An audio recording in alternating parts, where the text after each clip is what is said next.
حساس، انطوائي، عصبي أو نرجسي. صراحة مرات كثير بسأل حالي كيف أتعامل مع أشخاص معينين.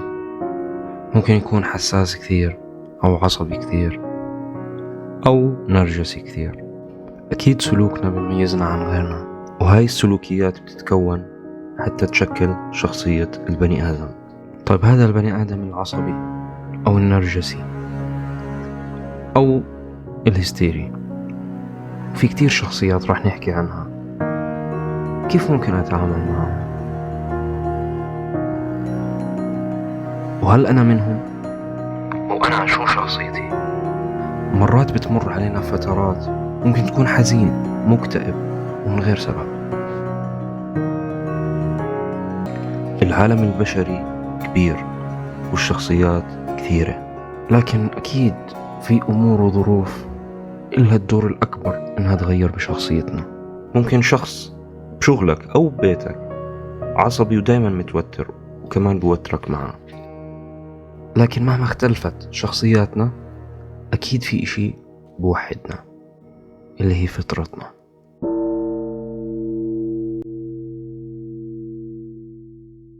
الله أكبر. شوف كيف هيك؟ تمام. سلام، كيف الحال؟ برحب فيكم اليوم بحلقة جديدة. موضوعنا لليوم حلو لكن طويل شوي، فعشان هيك رح نعمله على 2 parts. in general رح يكون، لكن إن شاء الله ممتع. الكل عارف إنه أهم مكانين صراحة بحياتنا اللي هم البيت والشغل، وصراحة إذا طلع لي حدا بالبيت أو بالشغل شخصيته صعبة حيسود علي عيشتي. فعشان هيك موضوعنا لليوم حيكون عن تنوع واختلاف أنماط الشخصيات. صراحة جاء بالي تفاح، بس يا رب ما حدا يحكي لي أنت بتقلد الدحيح. أولا الدحيح مع تفاحة خضراء هاي حمراء. ثاني إشي صراحة لأنه الدنيا رمضان فضالي شوي صغيرة للأذان. أول إشي، شو يعني الشخصية؟ الشخصية بتعريف بسيط هي عبارة عن سلوك أنت وأنا بنعمله وبيميزنا عن غيرنا. بس لازم قبل ما نبدأ موضوعنا تكون عارف إشي صغير، إنه الشخصية أو سلوكك أنت في عوامل بتأثر فيه. شو هي؟ أول إشي اللي هو العامل الوراثي. بالنسبة للعامل الوراثي بتنتقل الصفات من الأم والأب عن طريق الجينات. فمثلا ممكن من الصفات اللي تنتقل للمولود اللي هو مثلا زي مرض التقزم، أو كثير في أمراض وراثية تنتقل عن طريق الجينات. فمثلا هذول الأشخاص اللي معهم هاي الأمراض الوراثية أكيد هذا العامل راح يأثر كثير على سلوكهم وشخصيتهم. بس ما حدا يكون سمعنا. العامل الثاني اللي هو العامل الفسيولوجي. مثلا ممكن تلاقي شخص عنده نشاط كبير بالغدة الدرقية، فممكن تلاقي انه هذا الشخص دائما عصبي ومتوتر. على العكس لما تلاقي شخص مثلا عنده الغدة الدرقية مش نشطة او كسولة، راح تلاقيه مثلا اغلب اوقاته منعزل وهادئ. وفي كمان عامل بيأثر على السلوك اللي هو الثقافة والتعليم. الثقافة والتعليم مثلا لما تلاقي شخص انه درس بمدارس مثلا نحكي ممتازة وكان يتلقى ثقافات مختلفة ولغات مختلفة، راح تلاقي نظرته للأمور مختلفة تماما عن شخص ما كمل دراسته مثلا أو نحكي ما تلقى التعليم الكافي. وكمان في عنا اللي هو عامل العمر. يعني لما تلاقي مثلا شخص مراهق أو شاب صغير نظرته للأمور بتكون أكيد مش نفس شخص مثلا نحكي شيخ أو كبير بالسن. وكمان برضو الحالة النفسية إلها كمان تأثير كبير بالشخص. فمثلا ممكن تلاقي شخص معاه مشاكل أو اضطرابات بالحالة النفسية أو مصاب بالاكتئاب، أكيد رح نلاقيه شخص مش متفائل ومش إيجابي. وبرضو لا ننسى عامل مهم كثير، وهذا اللي بنعاني منه حاليا، اللي هو العامل الاجتماعي والاقتصادي.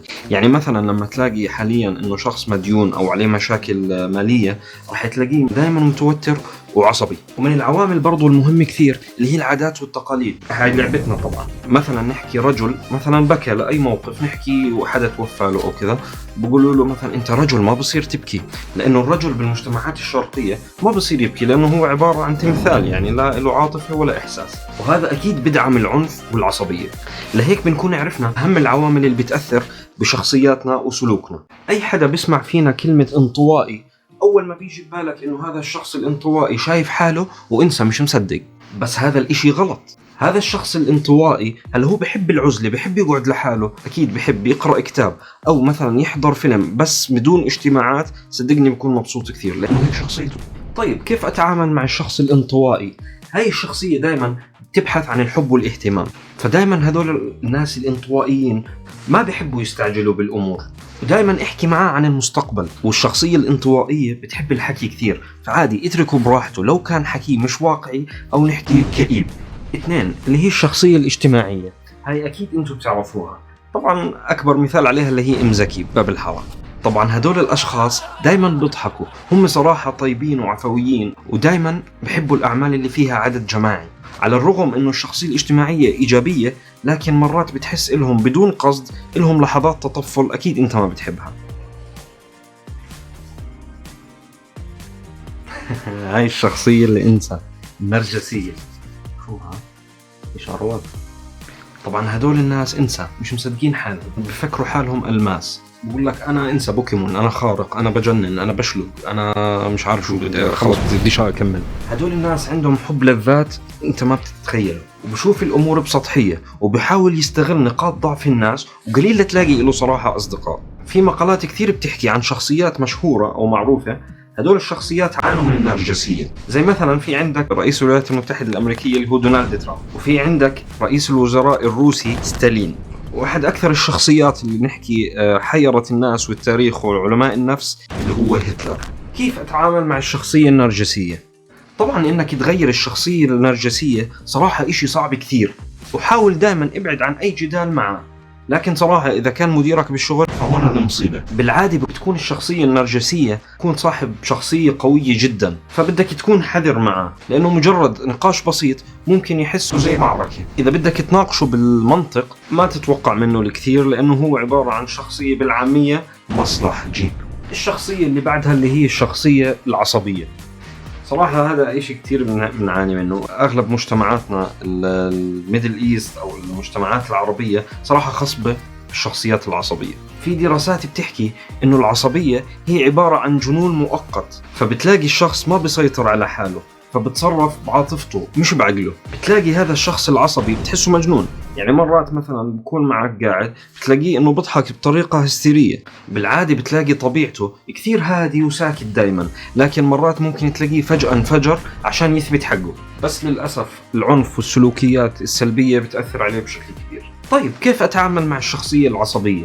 حاول أغلب الأوقات إنك تكون مستمع له، واختار الوقت المناسب حتى تحكي معه. يعني مثلا إذا زوجك عصبي ما تختاري الوقت اللي مش مناسب حتى تيجي تطلبي منه أشياء. مثلا إذا كان معصب ما تيجي تحكي له بالله تعال ركب لي جرة الغاز لأنه ما نزلتك من البرندة. دائما ابتسم لهذا النوع من الأشخاص، لأنها صراحة بتأثر فيهم وبتخفض من انفعالهم بشكل كبير. لكن حتى تكون عارف إنه هاي النوع من الشخصيات طيبين لأبعد الحدود. بتعرف إنه ممثل فيلم الجوكر واتهم بقتل أمه وأخته بسبب هذا المرض؟ بتعرف إنه الممثل والمخرج الأمريكي ميل جيبسون عانى من هذا المرض؟